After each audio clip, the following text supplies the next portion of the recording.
কাৰ্বি আংলঙৰ পাহাৰত তেজেৰে লিখা এখন কৰুণ ইতিহাস। অভিজিত নীলোৎপলৰ কলিজাৰ কেঁচা তেজেৰে লিখা এখন কৰুণ ইতিহাস। হাই মানৱতা।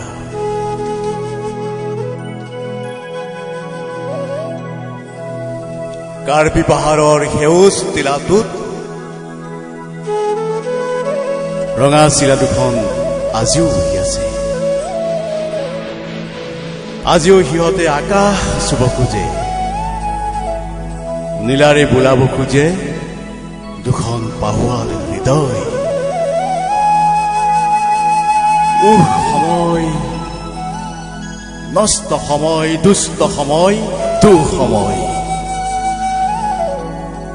দকমকাৰ তপত তেজৰ টুঙা দুটাত অসহায় দুটা ডাউক চৰাই আজিও নিৰ্দয় ঈশ্বৰক হাতজোৰ কৰি কয়, আমিও প্ৰকৃতিৰ অমৃত সন্তান, আমিওতো গাব খোজো জীয়াই থকাৰ গান। জীৱনক ভাল পোৱাৰ কি যে বিড়ম্বনা, চকুৱে বুকুৱে কত যে উন্মাদনা। যেন এইমাত্ৰ ফুলি উঠা দুপাহ বন ফুলৰ স্বপ্ননীল চঞ্চলতা,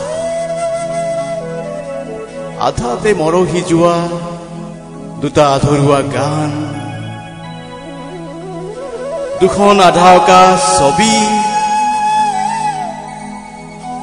দুটা আধা লিখা কবিতা। আমাৰ হাওঁফাওত বেদনা গধুৰ অম্লজান। সিহঁত নাই, কোনেও দেখোন মানি ল'ব পৰা নাই। কি পাহাৰ, কি অৰণ্য, কি জান জুৰি, জাতি মাটি বতাহ আকাশ, সকলোৱে বিচাৰি ফুৰিছে দুয়োটাকে। দুগৰাকী বুকু সুদা মাকে দুভাগ ৰাতিও খেপিয়াই ফুৰিছে। কোতেনো হেৰালো ল'ৰা দুটা, লতা হৈ বগাব খোজা দুটাকৈ কেঁচা কলিজা। আহৈ আমি ৰৈ আছো, আহচোন আহ, সোনকালে আহ আহ। আয়ৈ দেহি আমাৰে সোণা মোৱা দুটা,